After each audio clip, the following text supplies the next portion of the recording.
Well, thank you very much. Well, we'll send out a search party for Richard with that. So anyway, my task was to talk about medical therapies, and I'm going to talk about some off-label use of medications as a disclosure here. And there's 3 sets of guidelines that I will allude to. There's the Canadian guidelines led by Dr. Desrosiers, there's American guidelines, and there's EPOS guidelines. And all of these look at a definition of chronic rhinosinusitis, which you're all very familiar with. And the usual treatment is these sort of phenotypes going into with and without polyps, but it's much more complicated than that, as you just heard. But the standard treatment for these things all involves the steroid sprays, oral steroids, saline rinses, oral antibiotics, and then there's this concept of maximal medical therapy, and what does that mean?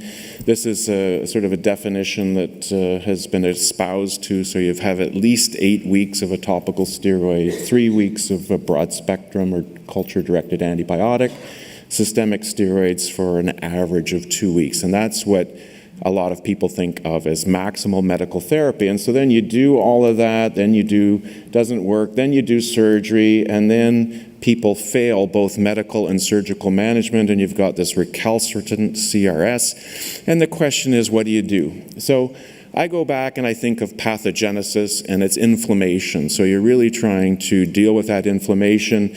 Is it that superantigen we just heard about? Is it the fungus? Is it osteitis? Is it allergens? Is it some sort of immune deficiency? Do we have slime sitting in there that we need to sort of wash out and flush out? And this whole evolving concept of the microbiome, and how important is that in all of this? So then we think about how are we going to classify this, and you've heard, the phenotype, which is very raw. It doesn't really help us all that much for these recalcitrant cases. Endotyping may, and you just heard an expert talk about this. And there's also genotyping, which is now very prevalent with the microbiome. And then in terms of genotyping, this is just one set of papers from Noam Cohen's group in Philadelphia looking at the bitter taste receptor. And this is a Mendelian trait, and it actually correlates with how patients do post-sinus surgery. So there's a way or waves in the future that we may be able to tell who's going to respond and who will not. And then this is hot off the press in terms of endotyping as well in JACI, looking at clusters, and they clustered these groups into 6 and the different responses to sinus surgery and medical therapies. And so in the future, we may be able to predict who is going to respond and who isn't. But does that help us right now? And let's think about this microbiome, and is that really going to help us right now in terms of what we're going to do with patients afterwards? Because it's wonderful that we have endotyping, phenotyping, genotyping, but is it going to help us in our day-to-day practices in our offices? And the microbiome is very exciting with dysbiosis, and is there a way that we can help restore the function? But is it a cause, or is it just an association? And we know that in chronic CRS that they have a decreased biodiversity in there, and how do we restore that? And Dr. Desrosiers and others are actively working on that and have companies for medications that go inside of the nose, particularly lactobacillus for Staph aureus. And so are these new treatments going to help? But none of these are really, in my opinion, ready for prime time. And so with the microbiome, there's a whole bunch of questions. It's not only the bacterial microbiome, but there's a whole fungal microbiome, and is that going to play a role in the future? So more questions than answers. So what I want to do is talk about some of the things that I think about for these recalcitrant cases, and how I deal with some of these on a day-to-day basis. So things that I consider is, are the patients compliant with the treatment that you give them? Is there some aspect of sinus surgery that they had or that I did that didn't go well, and they need to have that addressed? And we're going to hear about that from Dr. Gardner in a second. What about the environment that they're living in? Is there some sort of toxic environment that they're in, or their exposure at work or at home, and that sort of thing? And then I think about eosinophils, and it's very easy to get an eosinophil count, both blood and in specimens that we remove. And then I'm also thinking about, do they have some sort of immune deficiency as well with that? And then I also think about the aspirin-exacerbated respiratory disease, and are we thinking, are they one of these types of patients who might benefit from ASA desensitization? And then I also think you need help with these complicated patients. So I involve allergists, respirologists, radiologists to go over MRs and CT scans, infectious disease specialists. And then don't be afraid to call a friend. Get another otolaryngologist's opinion in there, because we don't know everything, and sometimes other people come up with bright ideas or think of something we didn't. Now, you're all familiar with topical nasal steroids. We don't have to belabor this. There are multiple systematic reviews looking at standard therapies, both for CRS with polyps and without polyps. But those aren't going to work for recalcitrant CRS. You need something stronger, so a great mixture is this budesonide and saline rinse, so you get the flushing as well as the topical steroids, so that works well. There's been at least 6 trials looking at the hypothalamic pituitary adrenal axis, showing that there is likely not any significant effect on that, as well as with eye function as well. But there are people who have had difficulties with that, so you have to watch that or think about it at least. Oral steroids work. They often make patients feel better, but most patients, or a lot of patients, when they come off, their symptoms return.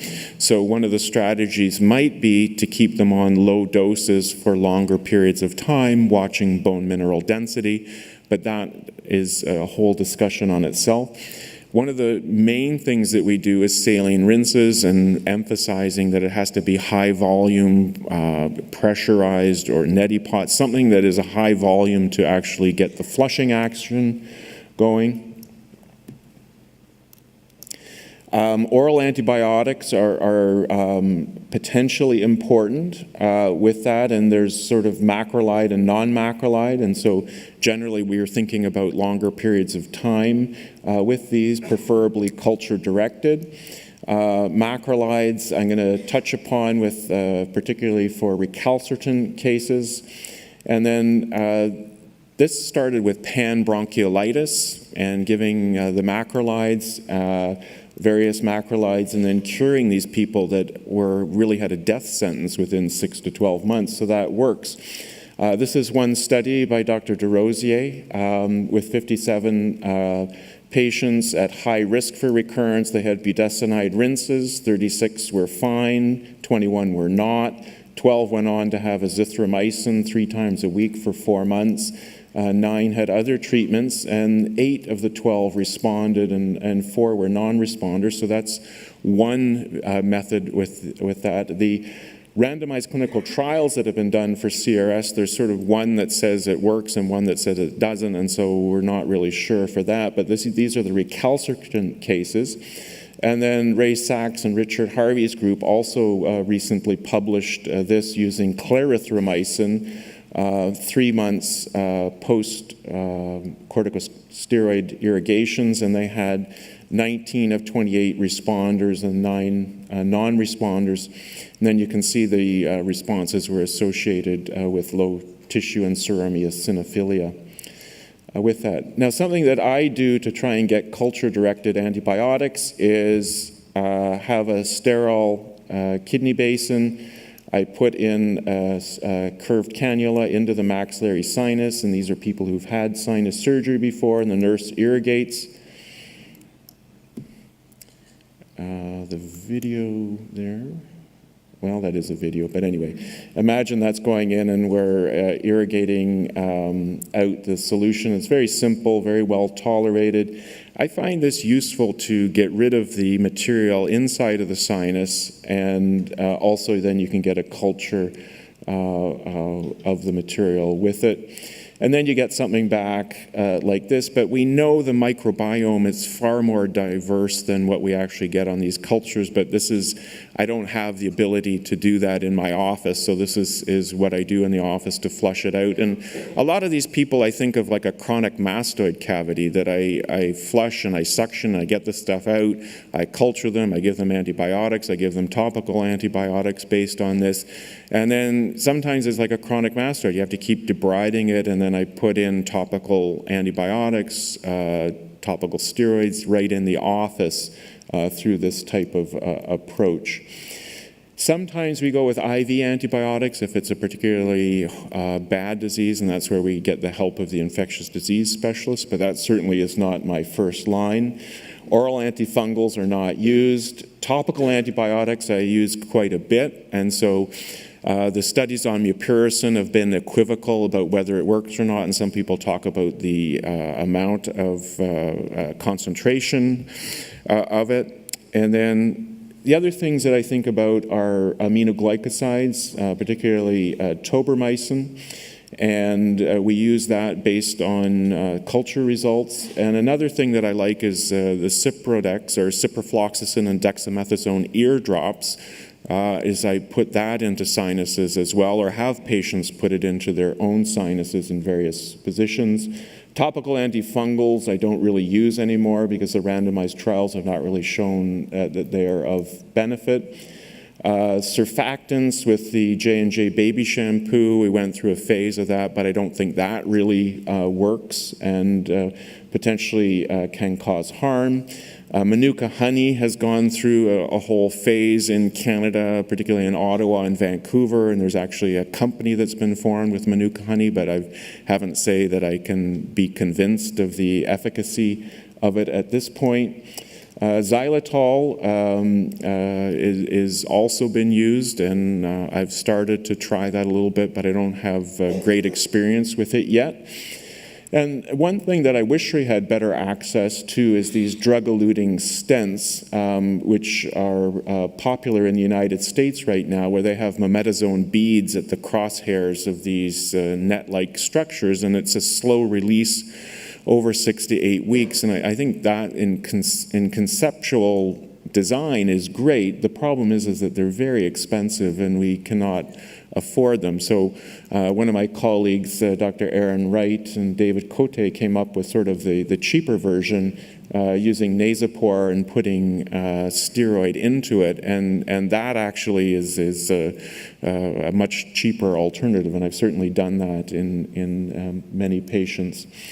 Topical decongestants and antihistamines are just there for completeness, but they really don't play much of a role in recalcitrant. ASA desensitization is something that you should always think about, but you really have to have a good partnership with allergist, immunologist to make this work.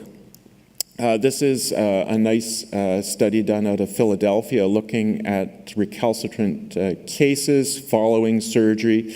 34 ASA desensitization over 30 months. 2 did not complete the course, 32 did.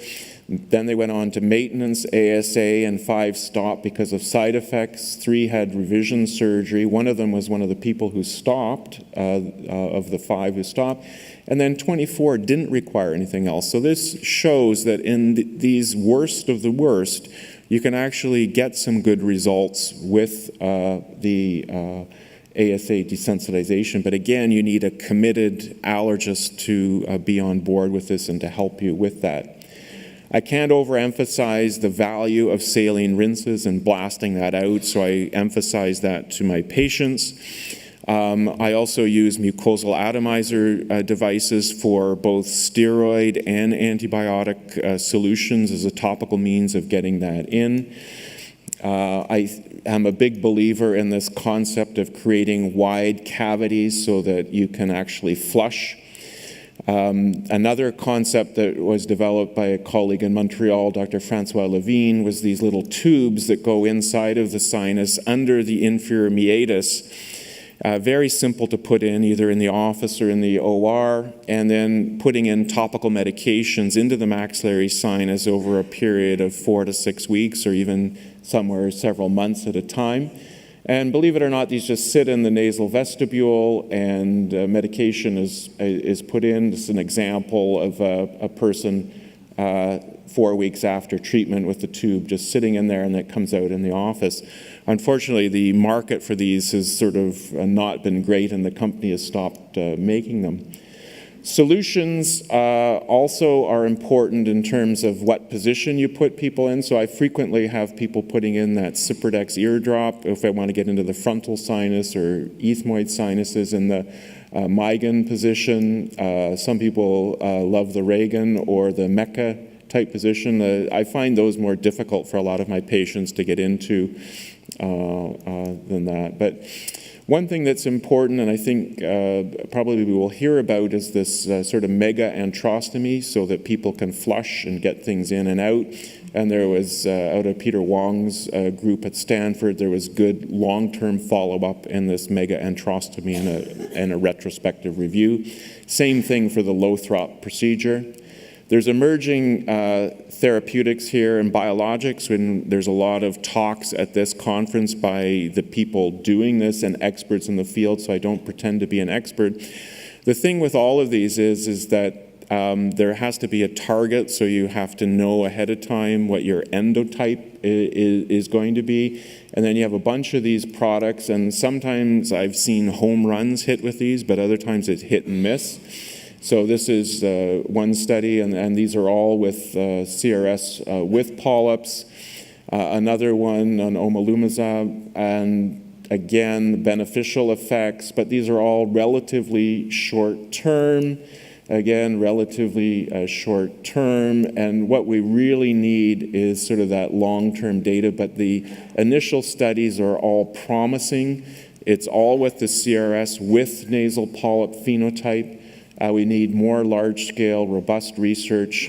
The biggest problem is really the cost of these things, and they're prohibitively expensive, at least in Canada. I'm sure it must be the same in the rest of the world. But, these may be the sort of the answer, and we've heard a lot of really interesting and good research at this meeting. Now, one thing is everything is not a nail and everything's not a hammer, so you really have to start thinking outside of the box with these recalcitrant cases, because not everything works for one person. Thank you very much.